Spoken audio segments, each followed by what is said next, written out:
Hello, welcome to my orbit. तो हमारा foundation batch में प्रॉफिट एंड लॉस की सेकंड क्लास है। अब तक हम इसमें परसेंटेज पूरा पढ़ चुके हैं। मैंने उसमें बहुत अच्छे से पढ़ाया है। बाकी कोई भी अगर किसी को डाउट हो तो वो कमेंट में बता सकता है कि कौन से टॉपिक में पर्टिकुलरली कौन से टाइप के क्वेश्चन नहीं हो रहे हैं। मैं उसकी अलग से वीडियो बना दूंगा या बता दूंगा कैसे करते हैं। अभी ये प्रॉफिट एंड लॉस का लेक्चर नंबर सेकंड है। इसमें आज की जो टाइप है ये थोड़ी सी मिक्स कहेंगे या बेसिक टाइप कहेंगे, ठीक है। तो ज़्यादा हैवी नहीं है, मतलब ज़्यादा टफ नहीं है, बस इजी है, बस समझना ध्यान से होगा। तो पहला क्वेश्चन है, the cost price of 12 article. इस टाइप के सवाल हमने लास्ट क्लास में कर लिए थे। अभी बस हमें सवाल को पढ़ना है, समझना है और करना है, ठीक है। The cost price of 12 article is equal to the selling price of 9 article. The cost price of 12 article is equal to selling price of 9 article. तो cost price by selling price कितना आ जाएगा, 9/12, जो कि हो गया 3/4, ठीक है। तो अगर मैं CP/SP का रेशियो लिखूंगा तो 3:4 आ गया, 3 और 4 आ गया। आ गई। ऐसे ही एक चीज़ और बोली है, वो कह रहा है कि 10 आर्टिकल पे दिया गया जो डिस्काउंट है वो 5 आर्टिकल के प्रॉफिट के बराबर है। 10 आर्टिकल पे दिया हुआ डिस्काउंट 5 आर्टिकल के प्रॉफिट के बराबर है। तो डिस्काउंट बटे प्रॉफिट कितना आ गया, 5/10, जो कि आया 1/2। मतलब अगर डिस्काउंट 1 का है तो प्रॉफिट 2 का है। इसका मतलब हर 2 के प्रॉफिट पे 1 का डिस्काउंट। यहाँ पे कितने का प्रॉफिट है, 1 का, ठीक है। इस 1 को प्रॉफिट को 2 का बना दूं, क्योंकि हर 2 पे 1 का है ना। तो इसको 2 का बनाऊंगा तो ये भी 2 से गुणा और ये भी 2 से गुणा, तो ये कितना हो गया, 6 हो गया। ये कितना हो गया, 8 हो गया। ओके। तो हर 2 के प्रॉफिट पे ये मेरा market price MP mark price, हर 2 के प्रॉफिट पे 1 का डिस्काउंट, 1 का डिस्काउंट। बताओ MRP क्या रखूं कि 1 कम करके 8 आए, 9, ठीक है। फिर सवाल ने क्या बोला है, डिफरेंस बताओ किसका, प्रॉफिट परसेंट और डिस्काउंट परसेंट का। तो P% कितना आया, P% आया सर 2 का प्रॉफिट है कितने पर, 6 पर। यह आ गया 1/3, जो कि होता है 33.1, 33 सही 1/3 या 33.33, ठीक है। और डिस्काउंट परसेंट जो कि कितना है, 1 का डिस्काउंट कितने पर, 9 पर। ये मैं बेसिक में बता चुका हूँ कि मैं नीचे 6 ही क्यों रख रहा हूँ, यहाँ पे नीचे 9 ही क्यों रखा डिस्काउंट में, ये सब बेसिक में समझा चुका हूँ। ये कितना है, 1/9, और 1/9 होता है 11 सहित 1/9 परसेंट, तो होता है 11.11%। दोनों का अंतर पूछा है, तो अंतर पूछा है तो बहुत ईजी है, तो आ गया 2.22%, ठीक है। तो आपका आंसर होता है ऑप्शन नंबर B, ठीक है। इसी तरीके से अगला सवाल, ये भी इजी है। कह रहा है 12 वस्तुओं कॉस्ट प्राइस बराबर है, 12 वस्तुओं कॉस्ट प्राइस बराबर है equal to selling price of 9 article. 12 वस्तुओं का कॉस्ट प्राइस बराबर है 9 वस्तुओं के सेलिंग प्राइस के, ठीक है। तो CP/SP कितना आ गया, 9/12। अब इसको ऐसे छोड़ते, देखते हैं काटने पे क्या होता है। कह रहा है वहीं डिस्काउंट 8 वस्तुओं को डिस्काउंट पे 6 का प्रॉफिट के बराबर है। तो डिस्काउंट बटे प्रॉफिट कितना आ गया, 6/8। इसका मतलब अगर ये आ गया 3/4। तो अगर प्रॉफिट 4 का है तो डिस्काउंट 3 का है। यहाँ पे प्रॉफिट कितने का है, 3/4, 1 का प्रॉफिट है। तो यहाँ पे लिखते हैं पहले CP/SP/MP। हर 4 के प्रॉफिट पे 3 का डिस्काउंट। ये अगर 3 है तो ये 4 है। अभी कितना का प्रॉफिट है, 1 का प्रॉफिट है। मुझे 4 का प्रॉफिट बनाना है क्योंकि प्रॉफिट 4 का होना चाहिए। तो 4 का प्रॉफिट बनाने के लिए इसे भी 4 से, इसे भी 4 से, तो ये कितना हो गया 16, ये कितना हो गया 12। अब देखो, अगर 4 का प्रॉफिट है तो डिस्काउंट कितने का होना चाहिए, 3 का, है ना। तो 3 का देने के लिए मुझे 19 में मार्क करनी पड़ेगी। तो 19 की चीज़, 3 का डिस्काउंट 16, 12 की चीज़, 4 का प्रॉफिट 16। अब मुझसे क्या पूछा, डिस्काउंट परसेंट बताओ। तो जी डिस्काउंट परसेंट, D% निकालने के लिए 3 का मुनाफा हुआ है, छूट मिली है 19 पर। 3/19, 1/19 होता है 5 सहित 5/19, तो ये होगा 15 सहित 15/19%, लगभग 15% के आसपास आंसर। ओके, इस तरीके से सवाल होना था। इन्हीं सवालों को बार बार लगाओगे तो कुछ चीज़ें बहुत अच्छे से हो जाएंगी। अब देखो ये जो टाइप है ना, इसको समझना ध्यान से, क्योंकि है तो बहुत इजी, बहुत छोटी, लेकिन कंफ्यूज करने वाली टाइप है। देखो सवाल को समझना कि खरीद रहा है कि बेच रहा है। पहली चीज़ तो यहाँ पे नोटिस करो कि सेल ही कर रहा है। सेल कर रहा है, कितनी वस्तुएं? 72 वस्तुएं। तो 72 वस्तुएं हैं, ठीक है। और इंसान और यहाँ पे देखना कि लॉस हो रहा है कि प्रॉफिट हो रहा है। लॉस, लॉस कितने पे हो रहा है? 9 वस्तुओं के सेलिंग प्राइस पर, मतलब 9 वस्तुओं के सेलिंग प्राइस पर। तो ऐसे केस में मेरा लॉस जिस पे डिपेंड है, मेरा लॉस जिस पे डिपेंड है, मैं उसी को 1 मान लूँगा। मैंने मान लिया जी सेलिंग प्राइस मेरी 1 रुपये है। तो बताओ अगर एक वस्तु 1 रुपये में बेच रहा हूँ, समझना, एक वस्तु 1 रुपये में बेच रहा हूँ, तो लॉस कितने का हुआ? 9 एकम 9 रुपये का। अब 72 वस्तुएं हैं ना टोटल, एक वस्तु 1 रुपये में, तो 72 कितने में बेचूंगा? 72 रुपये में। अब बताओ कितने रुपए में चीज़ खरीदी होगी, कितने रुपए में चीज़ खरीदी होगी कि 9 का नुकसान लेने के बाद भी 72 में बेच दी? तो पक्का 81 होगा। 81 में से लॉस गया तो 72 आया, प्रॉफिट होता तो माइनस करने के बाद आना चाहिए था, तो प्लस करने के बाद आना चाहिए था। तो 81 की मेरी सीपी आ गई। क्वेश्चन ने क्या पूछा है? लॉस परसेंट बताओ। तो नुकसान हो रहा है 9 का, कितने पर? 81 पर, 1/9। और 1/9 कितना होता है? 11 सही, तो 1/9%। ईजी था, जिस पे डिपेंड हो उसी को 1 रुपये मान लो। अगेन बेच रहा हूँ, ठीक है, कितनी 72 वस्तुएं। एक आदमी प्रॉफिट कमा रहा है कितना? 9 वस्तुओं के सेलिंग प्राइस बराबर, 9 वस्तुओं के सेलिंग प्राइस के बराबर। तो सेलिंग प्राइस ही मैंने 1 रुपये मान ली। तो 9 कम 9, 9 रुपये का फ़ायदा होगा। फ़ायदे के लिए यहाँ प्लस लगा दिया, ठीक है। अब समझना, 72 वस्तुएं बेच रहा हूँ, एक वस्तु 1 रुपये में, तो 72 वस्तु 72 रुपये में। अब बताओ कितने रुपए में चीज़ खरीदूं कि 9 कमाने के बाद 72 में बेचूंगा? पक्की बात है 63। भाई कोई भी वस्तु होगी, मुनाफा हटाऊंगा, मतलब मुनाफा जोड़ूंगा तभी तो बेचूंगा। तो मुनाफा जोड़ने के बाद 72 आएगा, मतलब 63 ही रुपये होगा, ठीक है। तो प्रॉफिट परसेंट कैसे निकलता है? मुनाफा बटे 63, मतलब कॉस्ट प्राइस। 9/63, तो 9/1/7, तो 1/7 कितना होता है बेटा? 1/7 होता है 14 सही, 2/7%, ठीक है।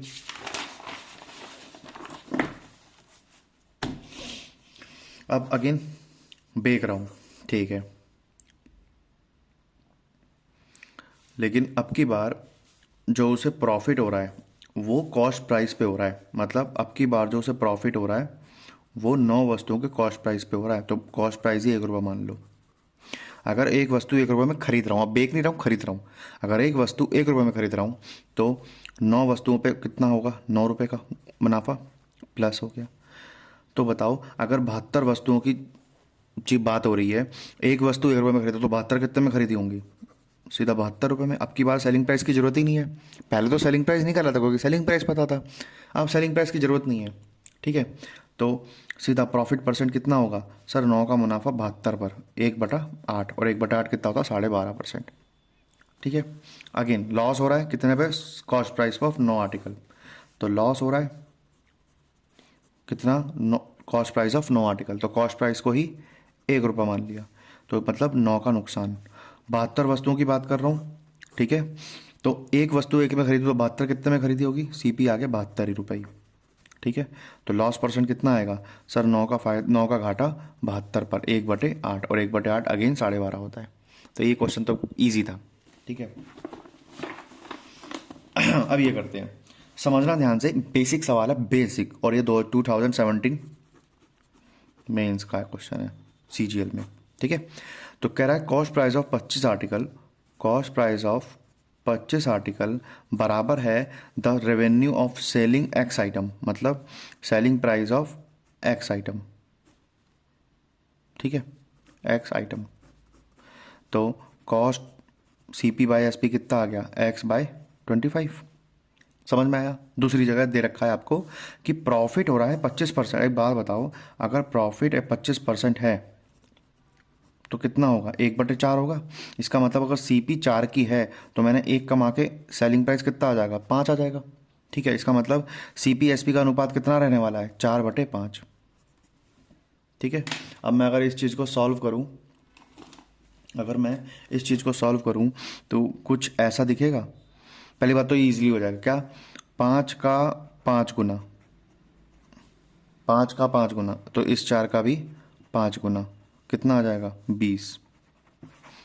ठीक है, 5 का 5 गुना, तो इस 5 का भी, अगर इसका 5 गुना चल रहा है 25, तो इसका भी 5 गुना चलेगा, क्योंकि अनुपात नहीं बदलता। 5 चौक 20, तो आपका आंसर आ गया 20। ठीक है, कोई टफ नहीं है सवाल, बहुत इजी सवाल है। अब थोड़ी सी डिफिकल्टी लेवल बढ़ा यहाँ से, सवाल को समझना ध्यान से, क्योंकि ये ऊपर से निकल जाएगा झटके में। ठीक है, चलिए करते हैं। सबसे पहले तो समझना ध्यान से, कह रहा है, पहले पूरा सवाल पढ़ते हैं। कहता profit earn when article is sold for ₹800, मतलब कुछ प्रॉफिट कमाया होगा 800 में बेचने पर, वो प्रॉफिट की वैल्यू 20 गुना है। किसका 20 गुना है सर? उसी वस्तु को अगर मैंने 275 में बेचा तो जो लॉस हुआ होगा उसका 20 गुना है। ठीक है, कह रहा है वो प्राइस बताओ जब मैं उसी वस्तु को बेचूंगा 20% प्रॉफिट पे, वो प्राइस कितना होगा। ठीक है, तो समझना ध्यान से, कुछ कुछ सीपी रही होगी, कुछ सीपी रही होगी। कह रहा है मैंने इस वस्तु को 800 में बेचा तो कुछ प्रॉफिट कमाया, वो प्रॉफिट 20 गुना था। किसका? अगर मैं उसी वस्तु को 275 के सेलिंग प्राइस पे बेचूंगा तो जो मुनाफा घाटा हुआ है ना, घाटा घाटा मान लिया मैंने एक्स का घाटा, तो इसी का 20 गुना फायदा हो रहा है। ठीक है, ये सवाल ने दे रखा है, मैंने कुछ नहीं करा अपनी तरफ से। अब एक बात बताओ, ये तो लागत है, लागत से इतना ज़्यादा, लागत से इतना कम, तो अगर मेरे को इस घाटे वाली सिचुएशन से, मेरे को अगर इस घाटे वाली सिचुएशन से इस मुनाफे वाली सिचुएशन तक जाना तो कैसे चलना पड़ेगा सर? पहले तो मैं ये एक्स का घाटा कवर करूँगा और फिर ये 20x का फ़ायदा कवर करूँगा, तब जाके मैं यहाँ तक पहुँचूँगा। तो यहाँ से यहाँ तक का सफ़र कितना है? तो सर यहाँ से यहाँ तक का सफ़र है 525 रुपये। ठीक है, अच्छा मेरे हिसाब से क्या चल रहा है, पहले तो मैं एक्स कवर करूँगा, फिर ये 20x कवर करूँगा, तो मैं कह सकता हूँ ये 21x हो जाएगा। ठीक है, तो इसी तरीके से x का मान क्या आ गया, 525 बटा 21, 21 एक कम 21, 21 दूनी 42 है ना, 21 एक कम 21, 21 दूनी 42, बचा 125, और 125 सॉरी 105, और 105 जाता है 5 पे, तो x का मान कितना आ गया, 25 रुपये। इसका मतलब यहाँ पे 25 का घाटा हुआ होगा। जब घाटा होता है, जब घाटे के केस में सीपी में से लॉस, सीपी में लॉस जोड़ते हैं तो सेलिंग प्राइस आता है। तो अगर मुझे सीपी निकालना हो तो एसपी में सॉरी माइनस एल करते हैं, माइनस एल करते हैं, तो वहाँ जाके प्लस लॉस जुड़ जाएगा। इसका मतलब एसपी में ये 25 जोड़ूंगा तो क्या आ जाएगा, है ना, ये कंडीशन होती है। तो एसपी में 275 में 25 जोड़ूंगा तो 300 रुपये आ जाएगा। लेकिन सवाल ने सीपी नहीं पूछा है, बताओ 20% कमाने के लिए उसे किस मूल्य में बेचूं।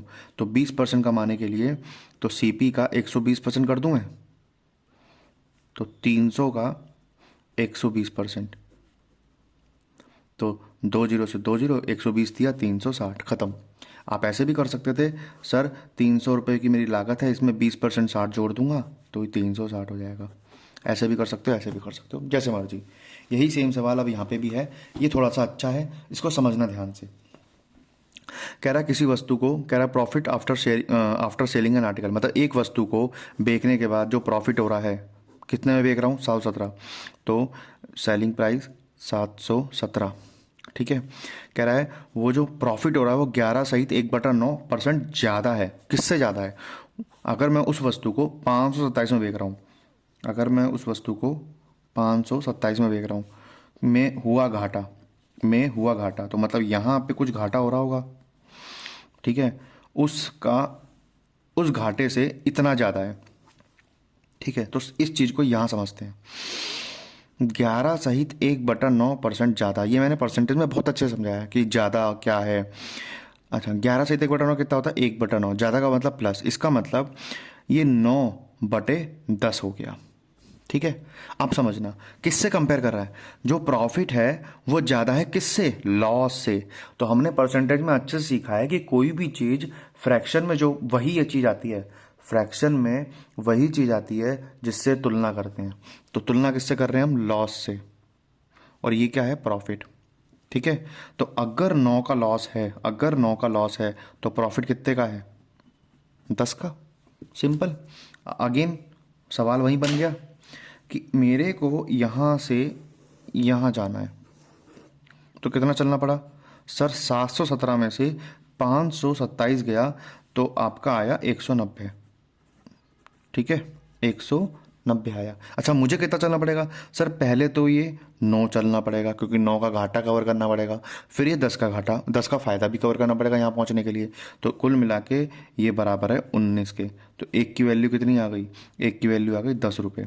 अगर एक की वैल्यू 10 रुपये तो 9 की वैल्यू कितनी आ गई सर? 9 की वैल्यू आ गई 90 रुपये। इसका मतलब यहाँ पे 9 नहीं 90 रुपये है, 90 का घाटा।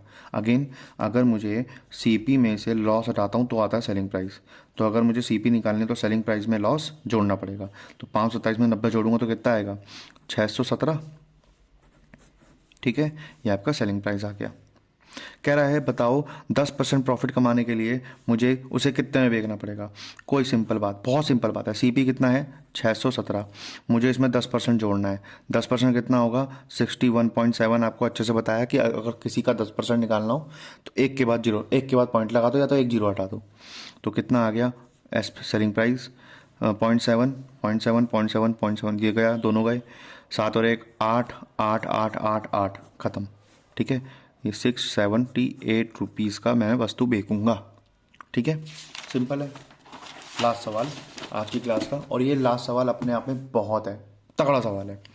देखो, सवाल को पूरा पढ़ना है, टूटना नहीं है। क्वेश्चन कह रहा है आफ्टर सेलिंग मैं कुछ क्या बेच रहा हूँ? 10 कैंडल। ठीक है, 10 कैंडल बेची।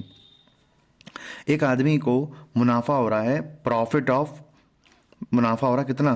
प्रॉफिट कितना? Of selling price of 3 pen. मतलब 3 पेन को, जो एक पेन की विक्रय मूल्य है ना, पेन का विक्रय मूल्य, उसके 3 गुना के बराबर प्रॉफिट हो रहा है। ठीक है, वाइल वहीं दूसरी जगह अगर वो 10 पेन बेच रहा है तो उसको नुकसान हो रहा है। और नुकसान हो कितना रहा है? सेलिंग प्राइस ऑफ 4 कैंडल, मतलब कैंडल के सेलिंग प्राइस के 4 के बराबर। ठीक है, और कह रहा है न्यूमेरिकल वैल्यू, मतलब जो संख्यात्मक मान है वो प्रॉफिट और लॉस परसेंटेज का बराबर है। मतलब पहले ही बता दिया कि जो प्रॉफिट परसेंट है वो लॉस परसेंट के बराबर है। ठीक है, अच्छा प्रॉफिट किस स्थिति में हो रहा है? जब मैं कैंडल बेच रहा हूँ। अच्छा, कैंडल कितनी बेच रहा हूँ?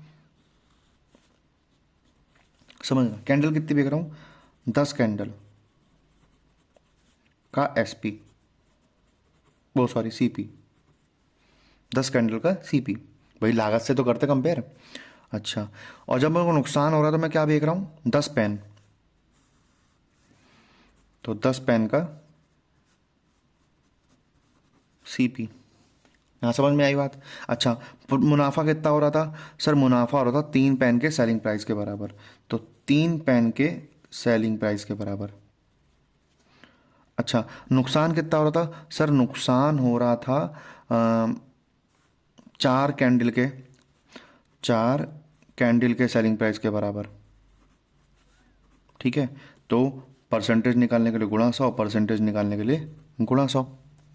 ठीक है, आगे कुछ कहा है उनने, आगे कहा है तक कह रहा है कॉस्ट प्राइस कैंडल का आधा है कॉस्ट प्राइस पेन के। मतलब पेन का कॉस्ट प्राइस अगर 2 रुपये है तो कैंडल का कॉस्ट प्राइस 1 रुपये है। ठीक है, तो बस इसको लिखते हैं S P of pen upon 10 1 जा 10 into 100, 4 S P of candle upon 10 2 जा 20 इंटू 100। 100 से 100 गया, 10 से 2 गया, 2 से 4 गया 2 पे, तो बचा क्या? 3 S P of pen is equal to 2 time S P of candle. ठीक है, सवाल ने पूछा क्या है? एस पी पेन का अपॉन एस पी कैंडल का कितना होना चाहिए? 2/3। यही तो पूछा है कि अनुपात क्या है। पेन का कैंडल से आया, पूछा क्या है? कैंडल का पेन से। तो कैंडल का पेन से कितना आएगा सर? उल्टा कर दो, 3 2, तो कितना आया आंसर? 3 2। ठीक है, ये है आपका मेंस लेवल का सवाल, मतलब आज के टाइम पे जो मेंस है उस लेवल का सवाल। जब वो 2017 18 19 तक 20 तक आता था ना, वो अलग है। 2021 मेंस वो चीज़ें अलग होती थी। आज के टाइम पे जो मेंस है वो पहले के टाइम का प्री के बराबर है, वो लेवल नहीं रह गया अब। ठीक है, मतलब जो इस साल 2025 में जो मेंस हुआ है उसका लेवल था तगड़ा था, बहुत तगड़ा था। लेकिन लेकिन 2017 के मुकाबले नहीं, अब भी उस टाइम पे 100 क्वेश्चन मैथ के आते थे, लेकिन तगड़े आते थे। अब कहाँ लेवल रह गया, अभी सब प्रीलिम्स में पहुंच गया। लेकिन आज के टाइम पे मेंस के सवाल में ऐसा सवाल आ सकता है। ठीक है, तो ये अच्छे लेवल का सवाल था।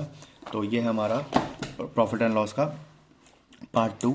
अब पार्ट 3 से हम चालू करेंगे टाइप्स, किस टाइप के सवाल कैसे बनते हैं उसको करेंगे। ठीक है, तो सब्सक्राइब करना बिल्कुल मत भूलना। और हाँ, अपने दोस्तों को, जितना भी आपकी फैमिली में बहन है भाई है, उनको भेजो। देखो, अगर आप काइंड नहीं होगे ना तो ऊपर वाला देखता है, काइंड नहीं हो तो ऊपर वाला जरूर देख रहा है कहीं ना कहीं से। ठीक है, तो आपको पावर तभी मिलेगी जब आप एक कहते हैं ना विनम्र काइंड हो, तभी मिलती है पावर। तो सबका भला करो। ठीक है, अगर सबको भेजो, आपके जानने में जो भी हो। और मेरी सिर्फ गुरु दक्षिणा इतनी सी है, मैं पूरी मैथ पढ़ा रहा हूँ, पूरी मैथ पढ़ाऊंगा, पूरा जितना मेरे अंदर है ना। देखो, मेरे पास रिसोर्सेज नहीं है, लेकिन मेरे को पढ़ाना आता है तो मैं पढ़ा रहा हूँ। ठीक है, तो आपको सिर्फ इतना सा काम करना गुरु दक्षिणा के तौर पे, लाइक कमेंट और सिर्फ एक सब्सक्राइब। और अपने जानने में एक दो से करा दो तो ठीक है, नहीं तो कोई प्रॉब्लम नहीं। लेकिन बस पढ़ने के लिए टाइम निकालते रहना। ठीक है, thank you so much for watching. और हाँ, अगर किसी ने परसेंटेज नहीं पढ़ा तो जरूर देख लेना। और स्टैटिक जीके के मैंने बहुत सारे टॉपिक डाल दिए, आप बस पढ़ के देखो स्टैटिक जीके ना, आपको डिफरेंट लगेगा। बहुत सारे टीचर नहीं है ऐसे, बहुत नहीं है ऐसे जैसे मैंने पढ़ा रखे स्टैटिक जीके, एक बार पढ़ के देखना। Thank you so much for watching.